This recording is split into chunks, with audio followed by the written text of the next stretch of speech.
Namaku Jaka, aku seorang musisi. Aku terus menggali inspirasi untuk menemukan komposisi melodi dan harmoni yang baru. Nusantara adalah musik merdu hasil harmonisasi berbagai ragam elemen.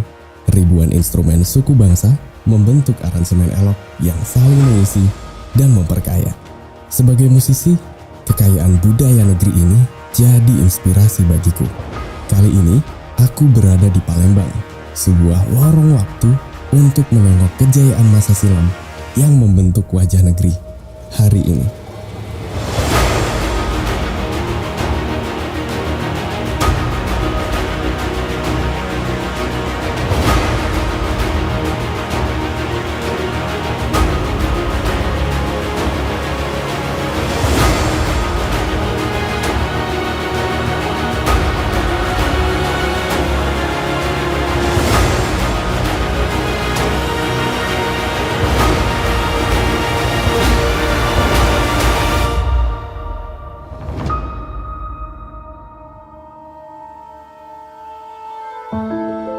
Lebih dari 1000 tahun yang lalu, musik indah itu bernama Sriwijaya, kerajaan besar yang pusatnya diperkirakan di Palembang kini, dan terletak tepat di tengah jalur perniagaan besar dunia masa silam, jalur rempah.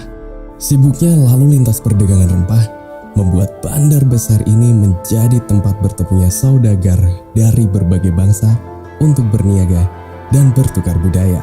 Mereka datang, berniaga, bahkan menetap dan mewarnai wajah Palembang masa kini.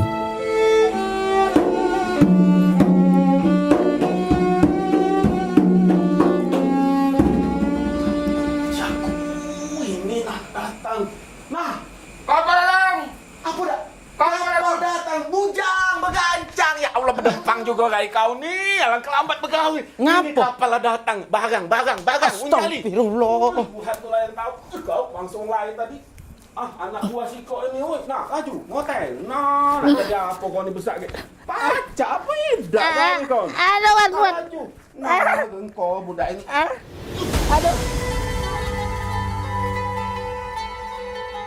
Sungai Musi yang membentang sejauh 750 km menjadi saksi kejayaan kerajaan besar Nusantara di abad ke-7, Sriwijaya. Sejak awal Masehi, jalur luar sungai besar ini merupakan jalur perdagangan antar samudra yang menghubungkan Asia Barat dan Asia Timur. Sriwijaya ini kerajaan maritim. Nah, kalau kerajaan maritim tentu dia berhubungan tidak hanya dengan India dan Cina, tapi juga dengan komunitas-komunitas lain di waktu itu. Kapal-kapal besar antar benua dari Cina, India, dan Timur Tengah singgah di Malaka dan kemudian berlayar menyusuri pantai timur Sumatera, membawa bermacam-macam barang dagangan untuk ditukar dengan pala, cengkih, dan bermacam rempah dari Nusantara.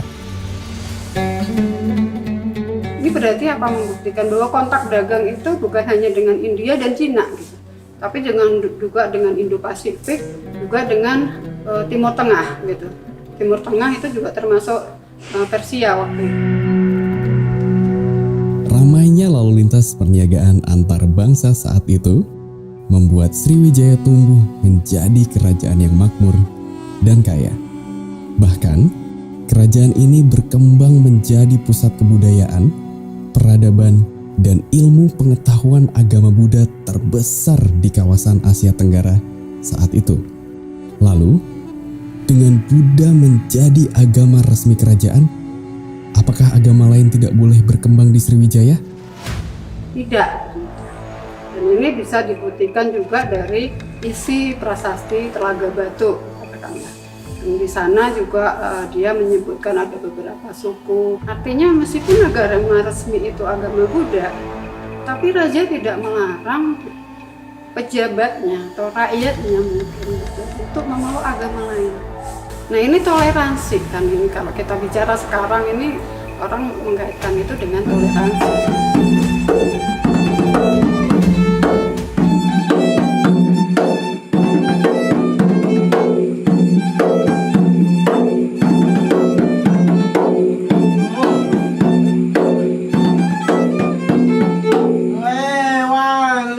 Bang mau kemana? Aku? Ya. Aduh gawe nak buru-buru, yuk. Wah, Ayo, jangan ayo makan, Bang, jangan makan. buru-buru, mampirlah dulu.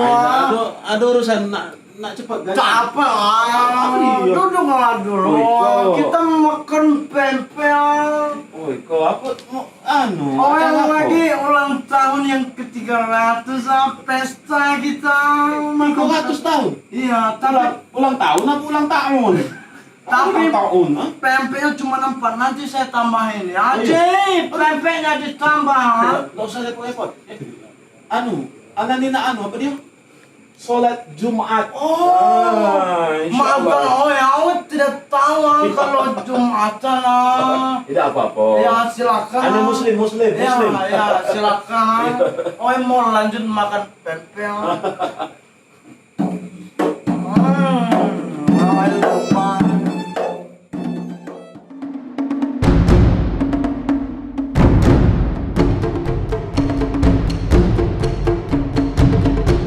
Dengan sejarah panjang kerukunan beragama di Sriwijaya, beragam suku dan agama juga tetap dapat hidup berdampingan di masa berkembangnya Islam di Palembang. Dari bukti-bukti masa Islam, masa kesultanan, itu yang saya lihat kok istilah yang sekarang itu yang disebut moderasi beragama. Gitu. Nah ini saya lihat pada makam-makam sultan yang ada di Palembang. Ini menarik sekali bagi saya, kenapa? Ternyata kalau kita bicara soal sejarah masa Islam di Palembang, itu hampir semua tradisi lesan atau yang tertulis juga di manuskrip itu selalu mengatakan bahwa pendiri kerajaan Islam pertama di Palembang itu datang dari Jawa. Yang menarik itu ininya, ada beberapa nisan ulama ataupun guru sultan itu yang menggunakan nisan tipe Aceh. Juga kerabatnya yang lain gitu. Ada nisan tipe Aceh. Nah ini artinya apa? Artinya meskipun ini secara tradisi ini berbudaya Jawa gitu, tapi dia menerima orang lain, suku lain dari Aceh ini untuk berada di lingkup keraton gitu. Itu kalau dari bentuk nisan. Nah ini udah ada 2 budaya gitu. Jadi budaya Jawa dan budaya Aceh gitu ini.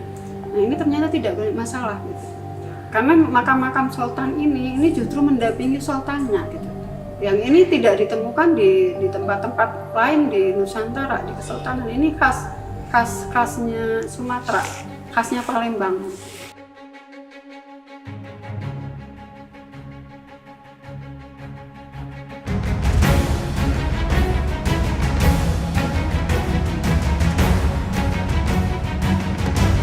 Sebuah pulau kecil di delta Sungai Musi seakan menjadi prasasti yang mengisahkan eloknya keragaman.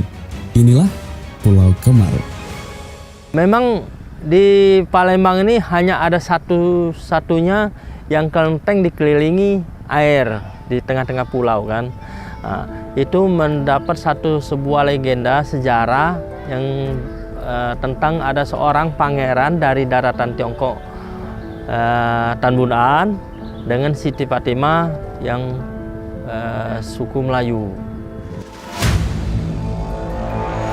Palembang juga memiliki Kampung Kapitan, sebuah perkampungan komunitas Tionghoa berusia ratusan tahun.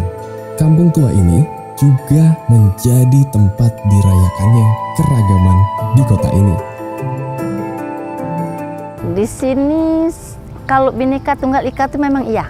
Jadi nggak perlu saya jelaskan bagaimana cara membaurnya, sangat-sangat baik. Dari etnis Cina umpama Xinjia, Cap Gome, atau Kirap Dewa, ada Tanjidor, ada Barongsai. Kita yang Muslim ikut membaur, ikut membantu. Setiap tahun dia ada sedekah kampung. Yang mendanai sedekah kampung etnis Cina di sini dari keturunan Kapitan. Yang membeli, yang memasak, yang memanggil sedekah, yang membacakan itu kita orang Muslim. sedekahnya di lapangan.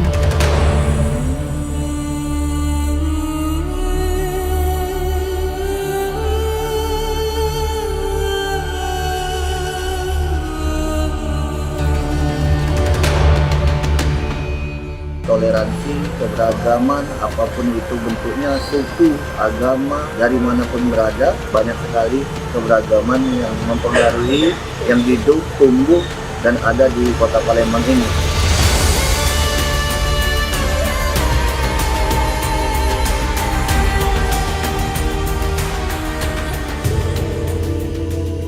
Indahnya keragaman etnis juga dapat dilihat pada keelokan motif kain tradisional Palembang.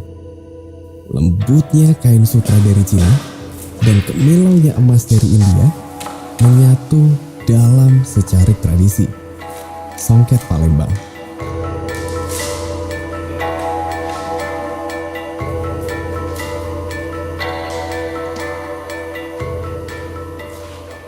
Songket itu sendiri sudah dikenal sejak masa Sriwijaya. Ini dibuktikan dengan adanya beberapa arca sudah menggunakan tutup kepala yang bermotifkan songket.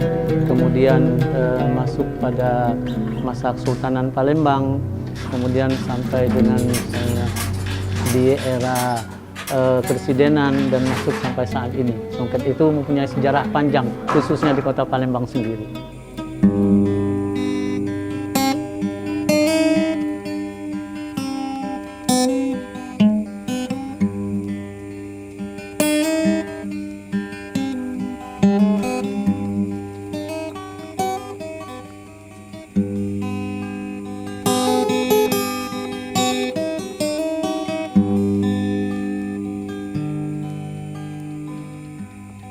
Jangan ditebang si batang jati, si batang jati.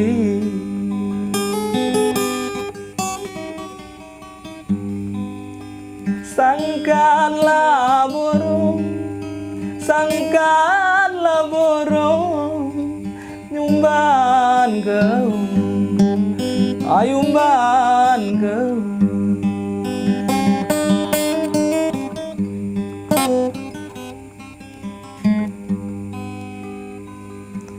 Alangkah susah rasa di hati, rasa di hati.